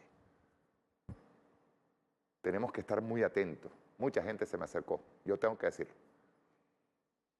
Fallas en los clubs, grupos paramilitares manejando el gas. ¿Qué vaina es esa? ¿Cómo que un grupo paramilitar maneja el gas en la frontera? ¿Cómo es eso? Y la gente muchas veces me dice, amenazados de muerte. Alcaldes nuestros amenazados de muerte. O sea, la realidad delincuencial, asesina y paramilitar de la oligarquía colombiana la están pasando para acá y eso no puede pasar. Eso no puede suceder más. Tuve horas y la gente se me acercaba para hablar de eso. Y hay que atenderlo. Hay que ocuparnos porque son nuestra gente, es nuestro pueblo, es nuestro territorio, es nuestra patria. Eso tienes que ocuparlo. Todo. Y yo no estoy hablando del Táchira nada más, estoy hablando de Zulia, estoy hablando de Apure, estoy hablando de Amazonas, estoy hablando de Bolívar. Ocupar. Ya nosotros no tenemos una fuerza armada como la del año 80, que no tenía recursos para poder ocupar una frontera. No, ahorita nosotros sí podemos ocuparla y tenemos la forma. Que nos teman, que el enemigo nos tema, que nos respete y nos tema y que sepa que nosotros vamos a dar la vida por esto. Eso es imprescindible. Ahora, ustedes dirán, ¿por qué pasar todo esto? Bueno, veamos el caso reciente de Bolivia, tenemos un último video ahí. La religión y lo que está de fondo. Porque no es Yanine Áñez, no es Camacho, no es eso, no, es lo que está de fondo en Bolivia. ¿Qué quería el imperialismo norteamericano lograr en Bolivia? ¿Por qué le sirvió de en bandeja de plata la OEA de Almagro, de este descarado de mierda? Le sirvió para que Bolívar cayera, para que Bolivia cayera. Vamos a verlo, rueda.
Estaba previsto al 2025 41 planes, 14 de ellos netamente industria de litio. El próximo año estaba previsto terminar la gran industria de carbonato de litio, además de eso plantas de baterías de litio.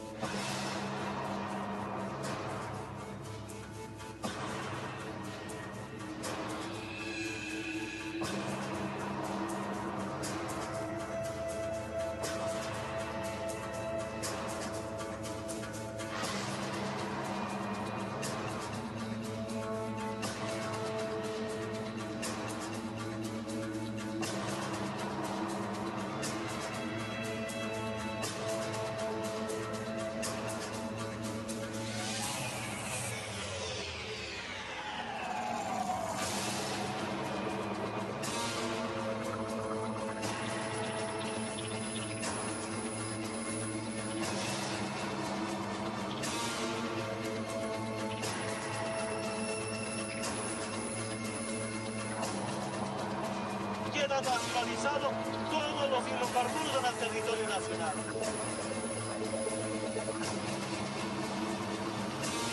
Cuando terminemos la industrialización del litio, en Bolivia podemos definir el precio del litio para el mundo.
Miren, no es poca cosa lo que representa Venezuela y lo que representa Latinoamérica en el mundo.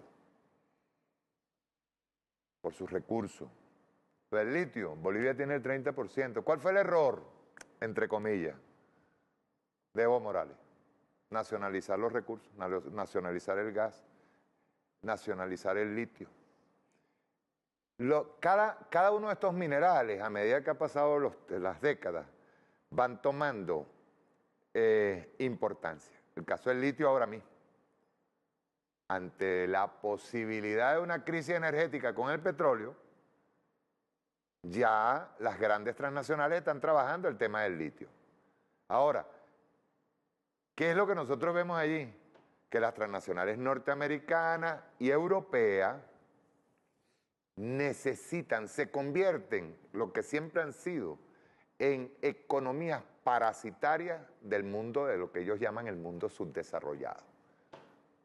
Dependen de nosotros, dependen de nuestros recursos naturales, pero al depender de nosotros, ellos no nos quieren a nosotros libres y soberanos, nos quieren esclavizados. Entonces, lo primero que nosotros debemos entender, por ejemplo, el caso del Esequibo. El Esequibo, nosotros tenemos que tener muy pendiente el tema del Esequibo. Muy pendiente. El Esequibo es nuestro y punto. Ahí tenemos una plataforma frente al Esequibo, plataformas petroleras que son nuestras. Nos importa muy poco lo que quiere hacer el gobierno de Guyana. El gobierno que se le arrodilló a Estados Unidos. Ese es su problema, pero esas aguas son nuestras. Ese territorio es nuestro. Esos recursos petroleros son nuestros. Entonces, ¿cuál es la lección de esto? De lo que, por eso yo dije, luego yo dije, tengo que decirle públicamente a Carlos Apurba que no sabe lo que despierta, pues. Porque tú puedes agarrar un documental de este tipo y tienes pruebas. Tienes pruebas de lo que pasó en esa época. Tienes pruebas de desde dónde viene ese plan oculto, antes oculto, hoy muy evidente de la toma de recursos de todas las naciones. Y en el caso venezolano mucho más todavía. Tenemos las mayores reservas de petróleo del mundo. Y probablemente, y se los digo así claro y raspado, tenemos probablemente las mayores reservas de oro. Certificado, hasta ahora vamos como creo que en el tercer lugar. Pero lo más probable es que nosotros tengamos las mayores reservas de oro también. Tenemos uranio, tenemos titanio. Ustedes se imaginan lo que hay aquí. Entonces, la primera observación que doy ya para finalizar el programa. Escúchese bien lo que les voy a decir. Primero, saquémonos de la cabeza que nosotros vamos a poder llegar y vamos a tener un acuerdo con los gringos en sana paz. Olvídenlo. Olvídenlo. Nosotros somos enemigos naturales del sistema financiero mundial. Eso en primer término. El que crea que en un diálogo los Estados Unidos nos van a dejar tranquilitos y no van a seguir conspirando, están equivocados. Sáquense eso de la cabeza. El que me venga, no, que nosotros podemos agarrar, entonces nos sentamos con unos congresistas de allá. No, no, no. Nadie que venga de allá viene a negociar la posibilidad de un acuerdo en donde ellos nos respeten y nosotros respetemos su soberanía y ellos nos respeten la nuestra. No, no. Ellos vienen con otra idea.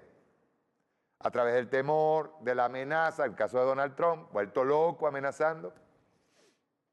Y cada uno de nuestros líderes, así como Chávez lo estuvo, tiene que estar seguro de que el enemigo lo tenemos enfrente. Allí nosotros tenemos al enemigo, de enemigo, a la mayor potencia criminal de este mundo. Y no nos vamos a arrodillar. Porque esa es otra cosa. Habrá quien diga, pero vale, vamos a entregarle eso de una vez. No. Aquí hay un pueblo que dijo no. Y aquí hay un pueblo que dijo con Chávez no. Nosotros tenemos que aprender de la historia para no cometer errores. Tenemos que aprender de la historia ¿para qué? Para fortalecer las medidas, digamos, fortalecer las operaciones militares, económicas, sociales, políticas, ideológicas, para fortalecer a la revolución bolivariana. Porque somos esperanza, ¿saben? No es solamente el hecho de que yo no vea, o sea, yo sé que yo no voy a ver consolidada esta revolución, pero mis hijos sí. Y eso hay que decírselo a nuestro pueblo. Nosotros tenemos que empezar a atacar, por ejemplo, la ideologización que vienen haciendo contra nuestros muchachos. Lo que llaman millennial y vainas así por el estilo. Que lo que están haciendo es encerrar a los muchachos en una burbuja y no les están enseñando lo importante que es la nación, el Estado-nación, lo importante que es que nosotros preservemos nuestra independencia. Eso nos lo dejó Chávez, nuestra independencia. Y hay que tenerlo muy claro, camarada. Repito, esta revolución no es para timoratos, no es para pendejos. No. Todo aquel que venga y proponga flexibilización de la economía, todo aquel que venga y proponga acuerdos, abrir el mercado para que Estados Unidos nos perdone, todo aquel que diga, no, vamos a entregarle la faja, lo que llamaban ellos la faja bituminosa, la faja petrolífera del Orinoco, todo aquel que venga y quiera, no, vamos a entregarle una parte del Esequibo, esos carajos son traidores. El que diga eso es traidor, simple. O tiene miedo. Y el culillo es libre. De verdad el culillo es libre. Pero nosotros no podemos permitirlo. Aquí hay una gran mayoría que está clara. Y repito, tenemos que irnos a la frontera, tenemos que irnos a Táchira, tenemos que irnos a Zulia, tenemos que abordar social, política, económica, ideológica, militar, de defensa integral de la nación, allí. Zulia, Táchira, Guapure, Bolívar, el Esequibo es nuestro y no puede ser tocado. Y yo sé que el 99,9% de nuestro sector militar, de nuestros compañeros de pueblo, que son los militares, están de acuerdo con lo que yo estoy diciendo. La nación es intocable. Por eso es que ellos se los piensan. Por eso es que Estados Unidos sale corriendo a ver si a alguno de estos gobiernitos se les ocurre acompañarlos en una aventura. Sería una aventura catastrófica para ellos. ¿Que van a entrar? Sí, es posible. Pero no sé cómo van a salir. Porque tenemos un pueblo aquí rebelde. Tenemos un pueblo con Bolívar aquí en la cabeza, con Chávez aquí en la cabeza y en el corazón, con los héroes de nuestra patria aquí. Y dispuestos a defender la nación. No son los millones de milicianos nada más que tenemos a millones en el pueblo que están dispuestos a defender esta patria. Por eso cuando yo terminé de ver, y tengo que agradecérselo a Spurba, porque veníamos hablando en el avión, veníamos desde Santo Domingo, en Táchira. Veníamos hablando y me llamó la atención. Después que yo vi ese documental, los análisis se me multiplicaron. Estados Unidos está clarito en lo que quiere. Nosotros debemos estar claros en lo que queremos. Simple. Nos vemos el próximo sábado. Muchas gracias. Chao.